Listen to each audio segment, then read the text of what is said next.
Vamos lá, então. Bom dia a todos.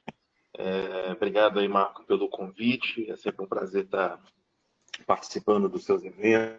Os eventos da Munologia são uma referência em qualidade de conteúdo e organização para a gente. Então, é sempre um prazer e um prestígio estar participando com vocês aí. Bom dia a todos os participantes. Como o Marco disse, nós vamos falar sobre o nosso case de implantação do sistema de roteirização RoadNet, um software internacional, porém em português, representado aqui no Brasil, do nosso cliente Cristal Alimentos, em Goiás. Então, vamos falar um pouquinho desse desafio da roteirização. Vou só qualificar o cliente aqui, porque como é uma empresa muito regional, não é uma marca conhecida nacionalmente, aí as pessoas podem não saber a dimensão da empresa. É uma empresa que foi fundada em 1956, eles produzem mais ou menos 600 mil fardos de arroz por mês. Aí eles têm, é uma empresa líder aí regionalmente, eles têm 90 of mind de arroz em Goiás. É a primeira marca em share of mind de alimentos no estado de Goiás, é uma marca muito forte. Para vocês terem uma ideia, quando fazem a pergunta de share of mind no Brasil inteiro, o campeão de share of mind é a Sadia, ela é lembrada em 25 estados e no Distrito Federal. O único estado em que a Sadia não é lembrada é em Goiás, que é a marca de alimentos, a primeira que vem é a Cristal. É uma das 1000 maiores empresas do Brasil, aí, segundo o valor econômico, tem uma frota de 130 caminhões e distribui nessas regiões aí que a gente está especificando. Bom, a Cristal é uma empresa familiar, e como toda empresa familiar, ela tem premissas familiares que são intrínsecas à cultura do negócio, E algumas delas, em especial, elas tocam ao serviço logístico, Fundadores, que faz com que contribui, na história da empresa para que ela tenha esse histórico aí de sucesso que a gente acabou de elencar, Algumas dessas premissas, são essas que eu estou elencando aqui, Isso aí são palavras dos proprietários, Sempre entregar rápido, entregar qualquer quantidade, e a que é mais difícil de todas aqui, o cliente pequeno tem que ser tratado igual o cliente grande. São algumas das premissas que eles repetem a todo momento, e que tornam o desafio logístico um pouco mais complexo, porque algumas coisas são conflitantes com as normas convencionais aí de logística.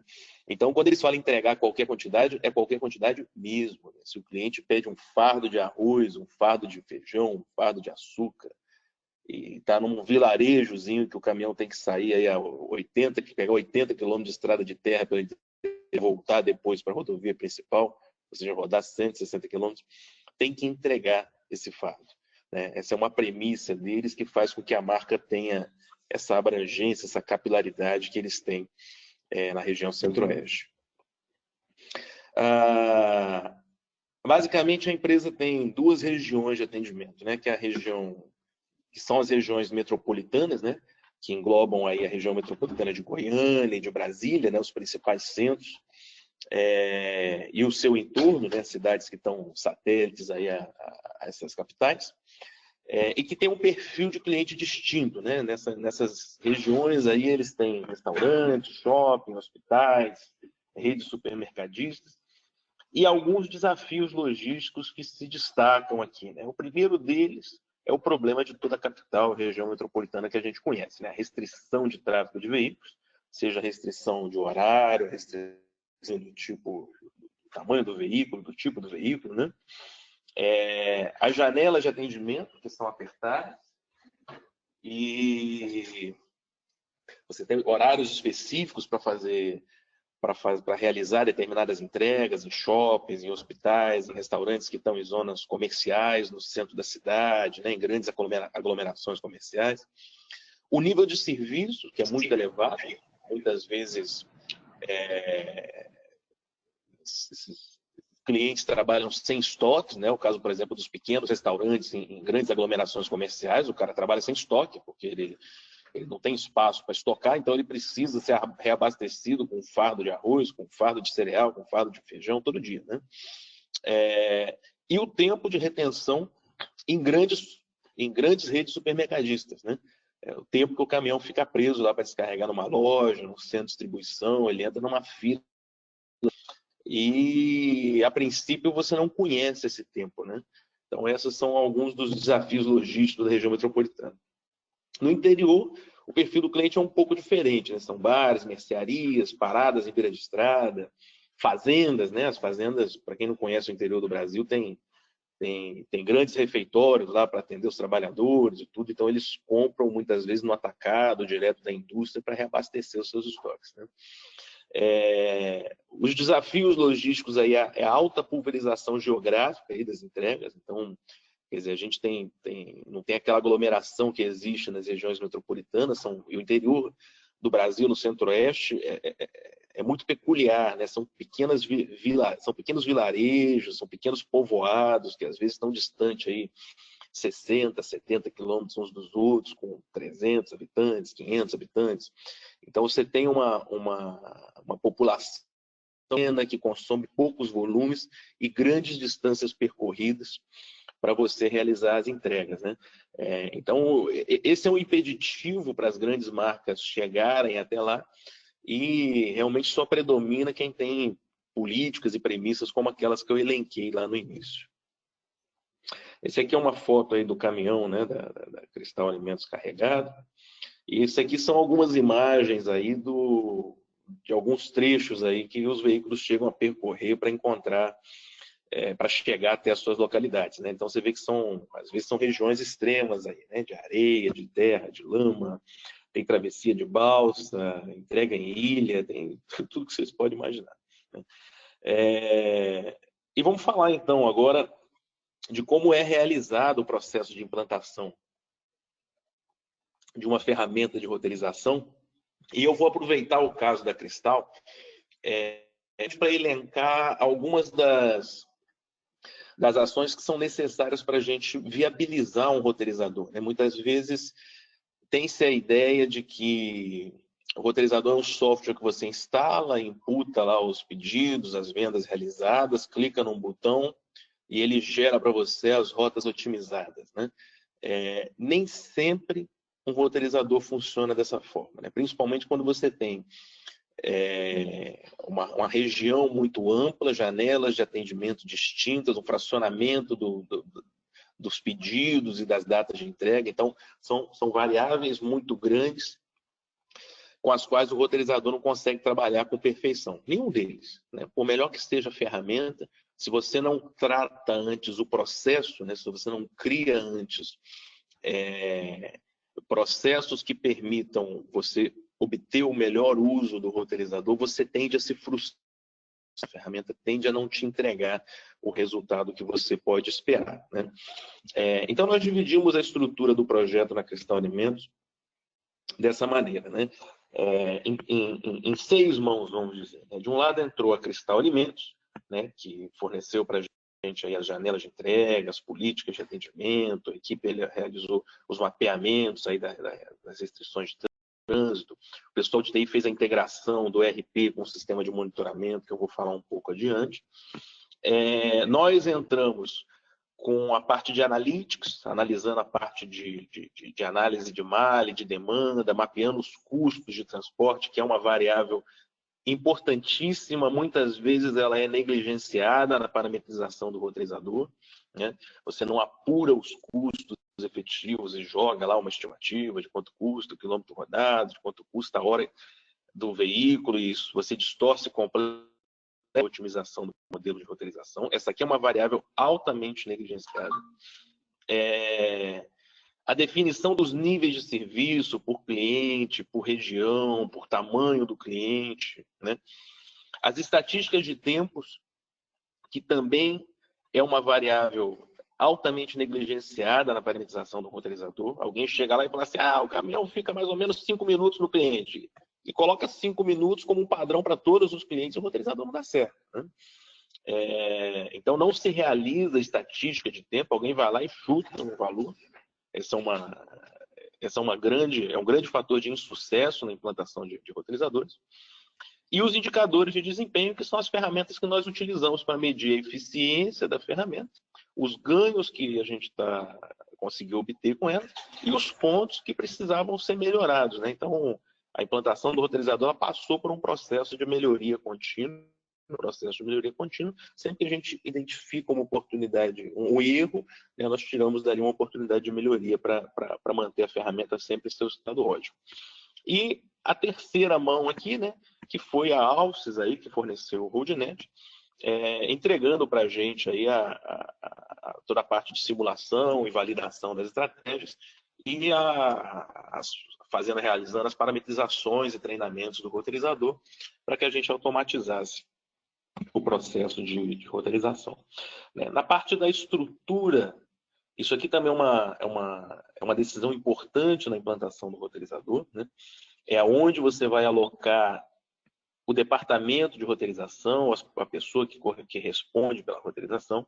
Em geral, dos nossos clientes, nós decidimos tirar esse departamento da mão da gerência de transportes, porque para não ser utilizado enfim, de maneira equivocada pela gerência de transporte, a gente coloca debaixo de uma outra gerência. Nesse caso aqui foi a gerência do centro de distribuição.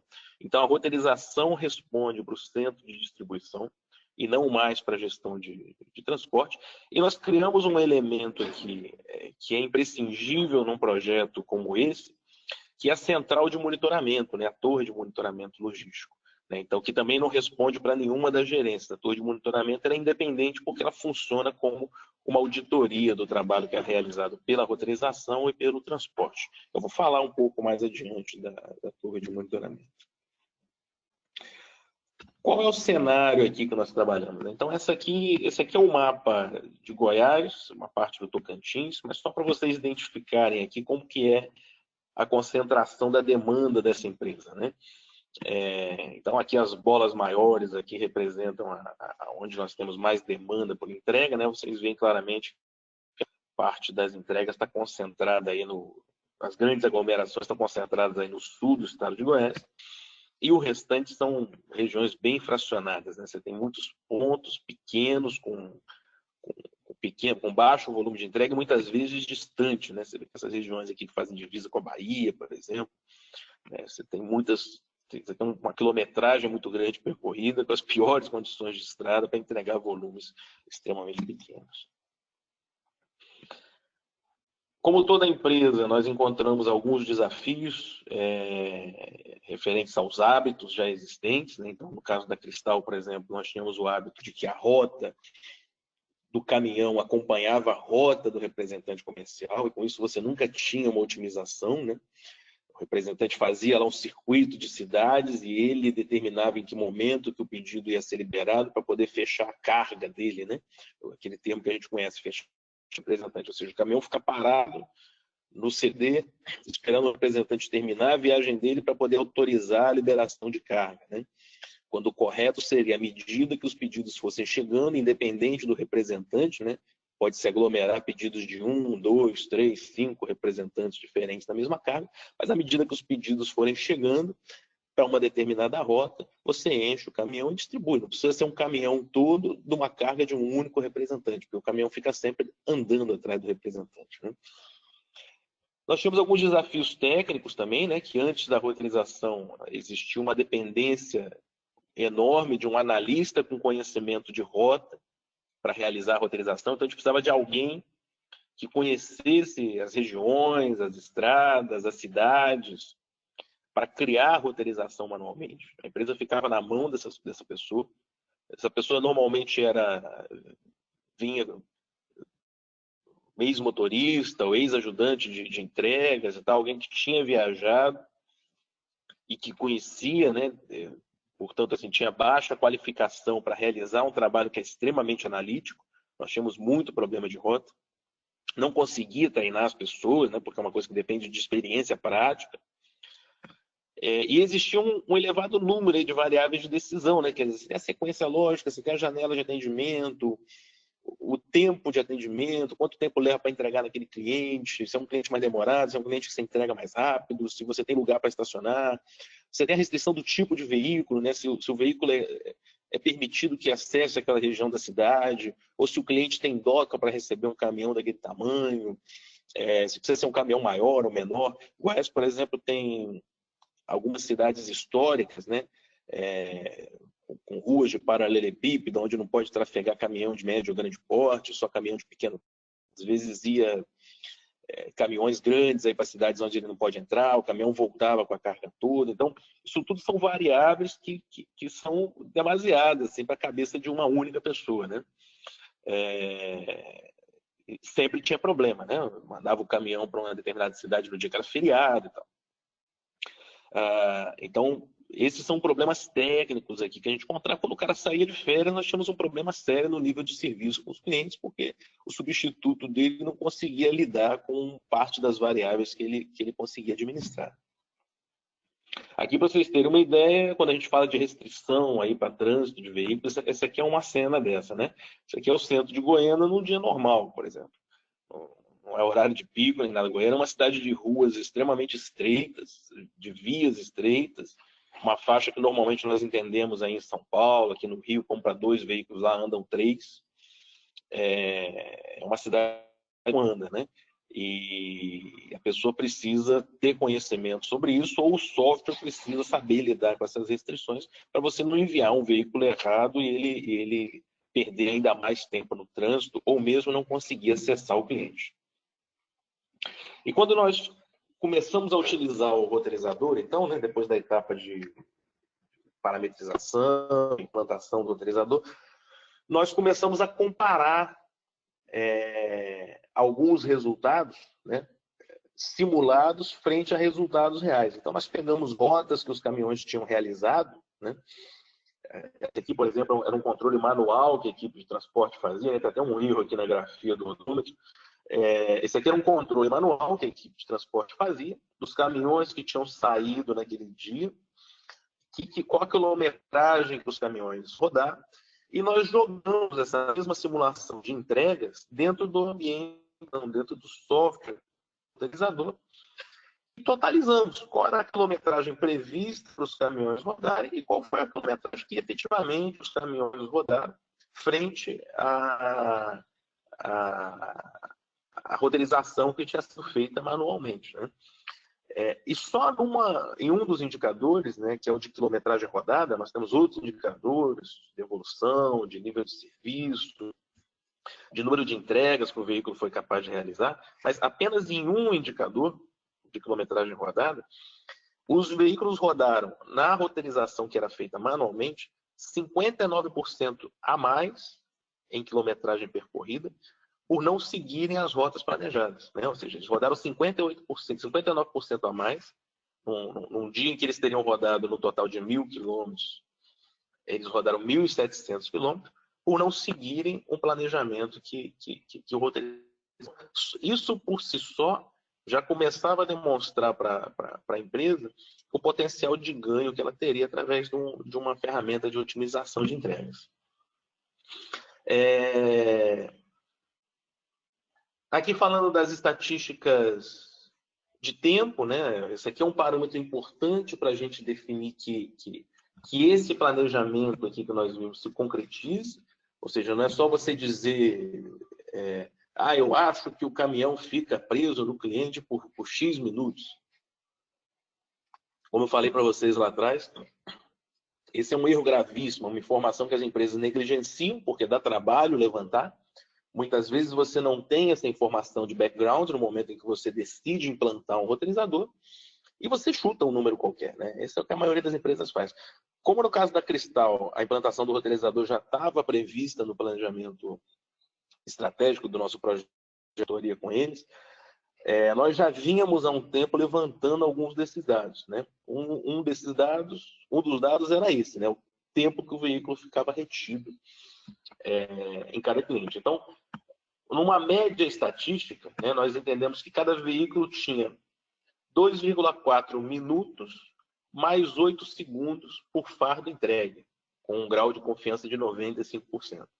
Esse foi um parâmetro geral adotado pelos clientes, né? Hoje a empresa está conseguindo gerar números através de iniciativas na área de inteligência artificial para passar a parametrizar o tempo cliente a cliente, né? Ou seja, o cliente A, o meu tempo é de 3 minutos de parada e mais X segundos por cada entrega. O cliente B, o tempo é de 5 minutos de parada e mais Y segundos de cada entrega, com X% de confiança, né? Então, esse é um dado que você precisa tê-lo numa média geral precisa, para que os pontos se equilibrem, né? Para que no final do dia você tenha a rota fechada próxima ao tempo previsto, e ao longo do tempo, hoje com a capacidade de processar grandes volumes de dados, com a ciência de dados, a gente consegue refinar esse número para ser preciso, no caso, cliente a cliente. Ou seja, cada vez que eu realizo uma entrega no cliente, eu pego aquela aferição de tempo, jogo para dentro de uma base de dados, onde eu vou atualizar os tempos de atendimento daquele cliente para melhorar a minha previsão de entrega na próxima roteirização que for realizada. Bom, e aí depois nós temos um parâmetro também, que é a análise de distribuição por rota, né? Ou seja, quando você olha a demanda gerada cidade a cidade, né? Quando vocês veem lá que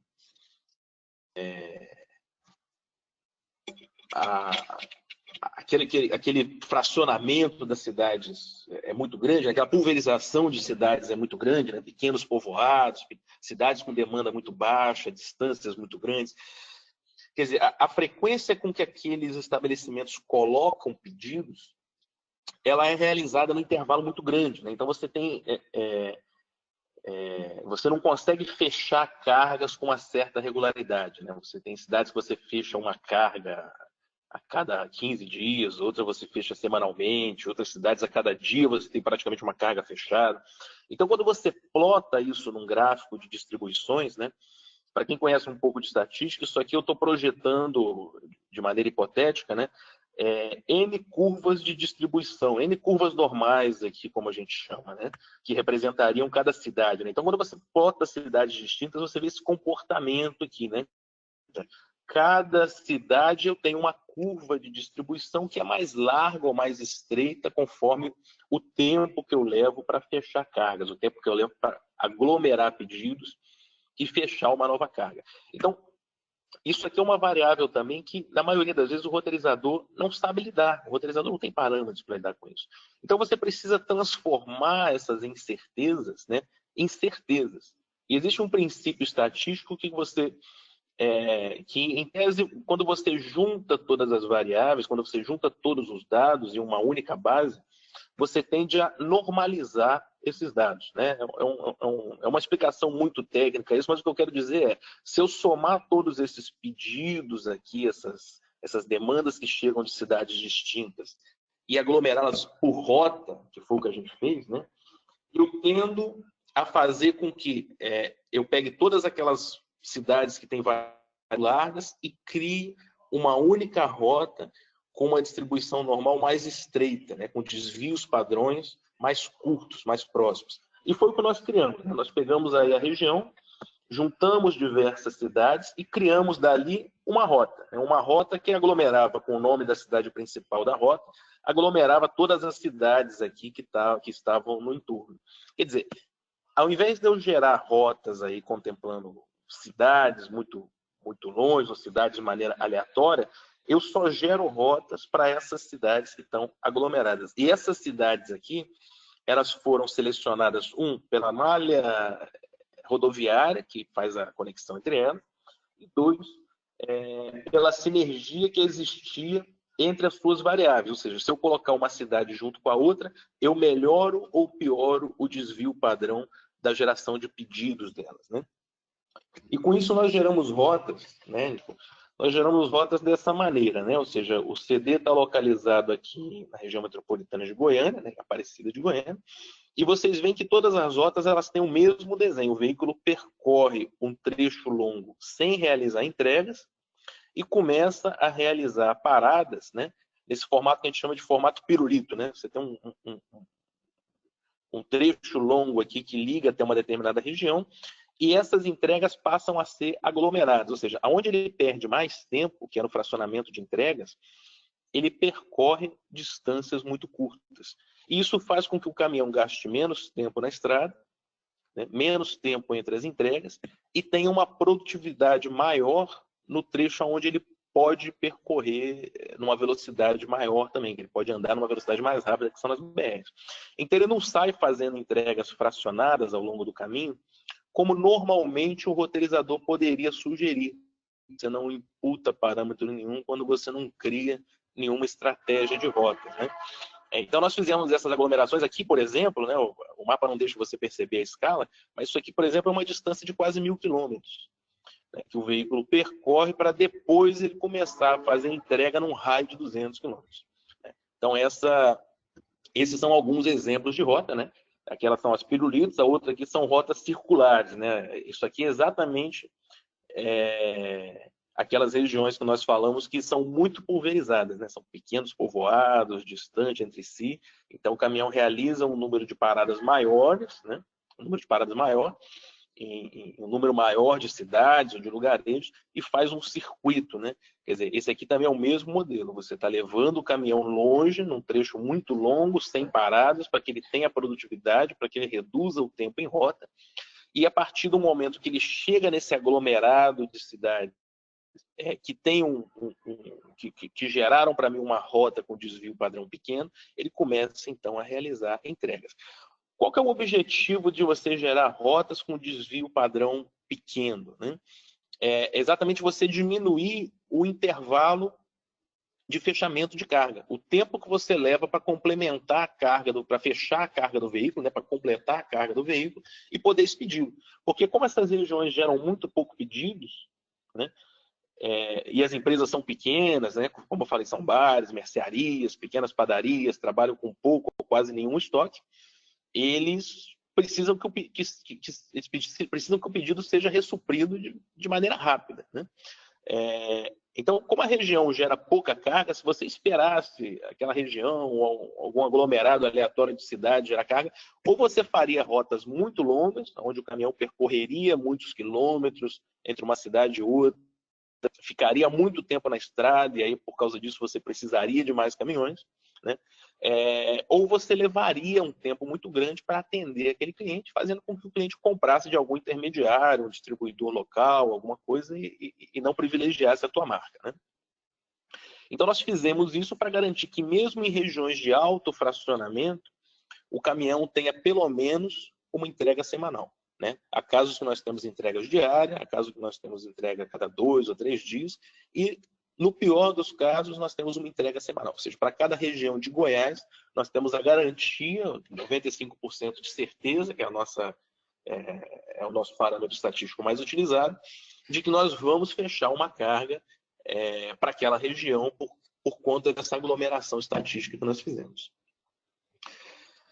Espero que esteja claro para vocês. No final, mandem as perguntas. Aqui eu vou falar um pouco sobre a importância do monitoramento para garantir, tanto para uma empresa que tem uma frota desse tamanho, né?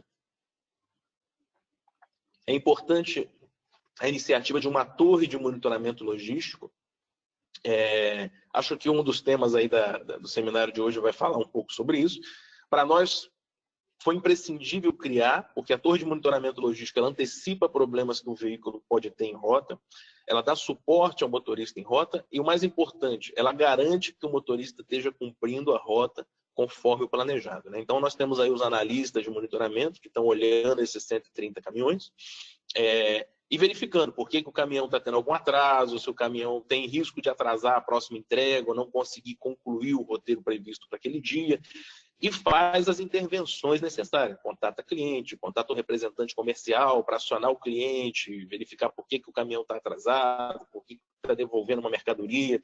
Ou seja, a central de monitoramento atua não só dar segurança à carga, apesar de que não é uma carga tão visada, o problema de segurança não é tão grande, mas ela atua não só na dimensão da segurança, como também monitorando a performance, garantindo que o planejamento se cumpra, né, ou saia o mais próximo possível do que foi planejado. Aqui alguns indicadores de desempenho da operação aí, após a implantação do roteirizador. Então, antes, nós tínhamos uma ocupação de carga de 75% do veículo, média, depois nós passamos para 90%. Hoje está um pouco mais do que isso, depois de algumas iniciativas de melhoria. A ocupação era relativamente baixa por conta daquelas premissas que eu expliquei para vocês lá no início, né, de empresa familiar. Ou seja, tem que entregar a qualquer custo, temos que levar a mercadoria para o cliente, não pode entregar rápido, tem que entregar qualquer quantidade, o veículo saía com uma ocupação muito baixa, né? Hoje a ocupação também não é 100%, também por conta dessas premissas, né? Mas nós já trouxemos aí mais próximo da ocupação total. A ocupação da frota era de 107%, ou seja, a frota rodava mais do que tinha capacidade de entregar efetivamente, né? E hoje ela roda aí a 89%, ou seja, nós geramos uma ociosidade para a frota que é benéfica, que permite que os veículos entrem em manutenção, que permite que se dê descanso, reduza as horas extras de motorista, ajudante e tal. A duração média de viagem, né? Nós tomamos como premissa a média existente, portanto era 100%, né? E hoje caiu para 65%, ou seja, nós reduzimos 35% o tempo que o veículo permanece em viagem. Isso representa muita coisa, principalmente para as rotas distantes, onde o veículo às vezes ficava 8, 10 dias viajando, 5 dias, 6 dias, né? São as rotas que ele vai para o norte, do Tocantins, são regiões bem distantes. O tempo que se levava para roteirizar, perdia-se alguma coisa como 5 horas para gerar as rotas. Então, isso fazia com que um pedido que chegasse hoje passasse praticamente o dia todo de amanhã sendo roteirizado para depois carregar e só sairia depois de amanhã, né? Então, nós reduzimos esse lead time. Hoje você leva mais ou menos 1h30 para roteirizar gerar todas as rotas que vão sair no dia seguinte, né? Isso leva 1h30 porque toda a rota que é gerada automaticamente, ela passa por uma revisão e pequenas adequações ali. Então, você ainda tem um trabalho de análise manual para tirar algumas distorções que o modelo de otimização pode gerar, né? As devoluções, que estavam na ordem de 3% de todo o volume expedido, caíram para 1,25%. Quilometragem média por entrega, né? Nós também tomamos como premissa 100% a quilometragem que existia. Nós reduzimos algo em torno de 9% dessa quilometragem, né? É bom observar que os maiores ganhos aí foram obtidos na região metropolitana, uma vez que no interior você tem a restrição das estradas aí que são constantes, são uma constante, né, no modelo matemático, então ela diminui um pouco aí os ganhos de quilometragem por entrega. Bom, aqui no final dos slides, acredito que o Guapo vai compartilhar com vocês, tem algumas informações sobre a empresa, o nosso trabalho, os nossos contatos. A gente agradece mais uma vez aí o convite e a oportunidade aí que a Mundo Logística está nos proporcionando, e ficamos à disposição aí para perguntas e respostas. Ok, Mai, obrigado pela apresentação. Então, pessoal, quem tiver dúvidas aí, pode ir colocando aí na ferramenta, que aí eu vou passando para o Imai, tá bom? Já temos algumas aqui. Primeiro, Imai, o Márcio pergunta aqui o seguinte: quanto tempo se leva para realizar um projeto como esse e qual foi o maior desafio de vocês lá? Ele postou essa pergunta bem quando estava falando de desafios que tinha lá de hábitos e técnicos, né? Você pode comentar um pouco sobre isso? Posso. Bom, o projeto assim depende da dimensão que você olha, né? A partir do momento que você decide implantar o roteirizador, tendo em mãos algumas das premissas que nós colocamos lá, né? Por exemplo, cadastros corretos de cliente, localizações de cliente, algumas informações já obtidas sobre o tempo de retenção dos clientes, é alguma coisa como meses aí, não mais do que não mais do que isso, né? O importante é a empresa colocar no seu planejamento, né, a decisão de implantar um roteirizador antes de decidir pela compra. Porque aí você começa a realizar uma série de ajustes de processos antes de adquirir a ferramenta. Isso é o que muitas empresas não fazem. Decidem, vamos comprar a ferramenta. Aí vai lá, analisa a ferramenta que seja e tal, e adquire a ferramenta. Quando vai implantar, ela vê que existe uma série de leque de informação. De leque que eu digo assim, de falta de informação, né? Então, o cadastro não está completo, não tem a localização do cliente, porque a localização, às vezes, é mais importante do que o endereço em si, né? Os mapas não interpretam muito bem o endereço. Então, regiões de interior, nós pegamos situações, por exemplo, de cidades que não tinham endereço, ou que a rua não tinha numeração, né? Ou que na mesma rua tinha, às vezes, a mesma numeração, ou que a cidade tinha 3 ou 4 ruas com o mesmo nome, na mesma cidade, né?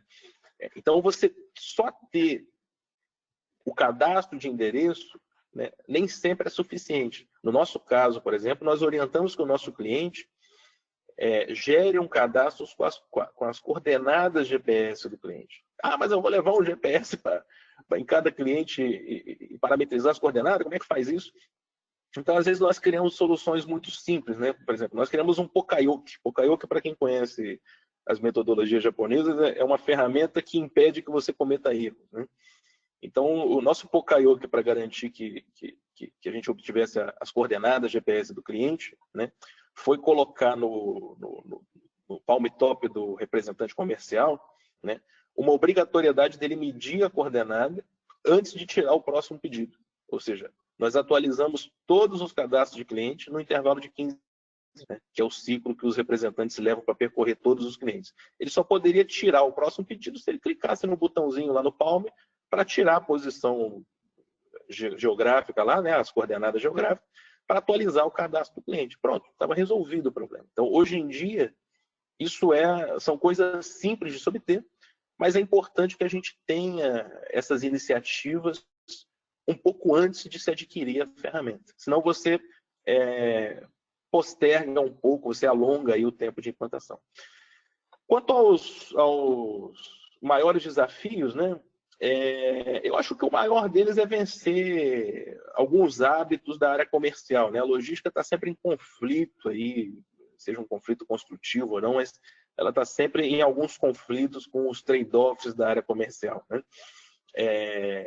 Então, essa questão de que o representante estava muito habituado a que o caminhão seguisse a tua rota, sobre a entrega, vai entregar nesse aqui primeiro, vai entregar nesse cliente depois. O representante depois ele manipulava a rota conforme a necessidade, o relacionamento dele com o cliente, sem se importar que prejuízo, né, que custo isso estaria trazendo para a empresa. Isso é uma característica assim, da Cristal, mas de N outros clientes que nós já tivemos. Isso é uma característica muito comum às empresas. Então, esse foi um desafio, né? Você quebrar esse hábito, mostrando para a diretoria comercial que isso não estaria causando prejuízo nenhum na relação com o cliente. No final das contas, os níveis de serviço estavam melhores, né? Sem a intervenção do representante, porque a expedição ficou mais rápida, o tempo do veículo em trânsito ficou menor. Então, sem a intervenção do representante, né, que todo mundo achava que estava sendo benéfico, o cliente estava agilizando a entrega, sem a intervenção dele, a gente estava fazendo entregas mais rápidas. Mas mudar isso culturalmente. Ok, Mai. Tem uma outra pergunta aqui do Daniel, que também acho que tem a ver com isso que você comentou agora, mas em relação aos motoristas, né? Ele fala qual o impacto junto aos motoristas devido à mudança de cultura, né? Deles precisarem aderir a rotas planejadas.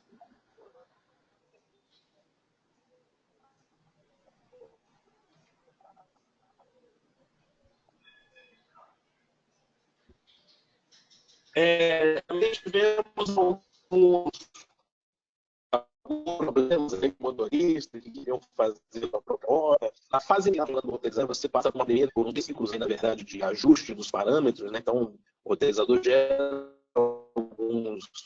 sempre gera alguns erros, né? O cliente passa por um cliente, depois entrega, depois o motorista tem que falar.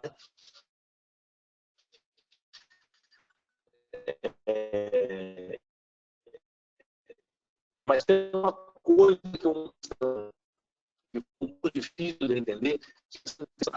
Eu passei para frente também, não vou dar tempo aqui. Sim, eu não recebia. Né? Então, essas foram algumas coisas que nós tivemos que treinar, cursar. Sempre tem isso, principalmente quando se trata da parte de janela de entrega. Né? Atualmente, Esses problemas foram minimizados porque o motorista já não segue mais uma sequência de pedidos impressos, né? Aquela papelada que o motorista leva, né? Ele está fazendo as entregas através de um dispositivo móvel que guia ele através do GPS. Então, isso também diminui a necessidade de treinamento do motorista, né? Que ele conheça as ruas da cidade, ele simplesmente segue o GPS. E ele não sabe efetivamente qual é a próxima entrega aí da sequência, né? Ele tem que realizar também, ele tem que realizar uma para poder descobrir qual é a próxima. Então, acaba que ele simplesmente segue a rota e você gera um descontentamento menor, né? Ele não fica olhando aquilo que está planejado e tentando mudar da maneira como ele entende que seja melhor. Ok. Uma outra pergunta aqui do Antranik. Ele pergunta como é que vocês medem a ocupação de carga? É o metro cúbico carregado sobre o espaço líquido da carreta? No caso desse cliente específico, né, a cubagem não nos interessa muito, porque o produto é pesado, né? Então a gente nunca ocupa o caminhão por cubagem. Quando o cliente tem restrições aí de cubagem e peso, né, a gente usa métricas diferentes. Mas no caso da Cristal, por exemplo, é sempre o peso, né? Fardo de arroz, fardo de açúcar, fardo de feijão. Então nunca dá excedente aí nunca é cubagem, né? O risco é sempre o excedente por peso, né? Então, nesse caso específico, a medida é o peso, né? Em casos de cliente que tenham carga muito fracionada ou carga leve, ou a gente prioriza outra medida, como por exemplo a cubagem, né? Ou faz um indicador misto, né? Que contempla a cubagem e o peso, né? Então, esse é um tipo de indicador que a gente aplica caso a caso. Ok. E mais uma outra pergunta aqui da Isabel, ela pergunta assim, ó, no tempo de atendimento, não é possível estabelecer pelos dados do GPS que pode existir nos caminhões? Ela pergunta se a ferramenta não faz ou não poderia fazer isso. Nós fizemos exatamente por isso. Nós fizemos pelo rastreamento dos veículos, né? Nós criamos um sistema de apontamento de macros, né? As macros, quem não está familiarizado aí com o sistema de rastreamento, as macros são informações que o rastreamento envia para a central de monitoramento, né? Via satélite, né? Então, antes da implantação do roteirizador, especificamente um ano antes, né, nós modificamos o sistema de apontamento de macro para que o motorista informasse a hora que ele chegou no cliente, a hora que efetivamente ele começou a descarregar e a hora que ele terminou de descarregar. Então, em cada cliente, o motorista aponta 3 macros.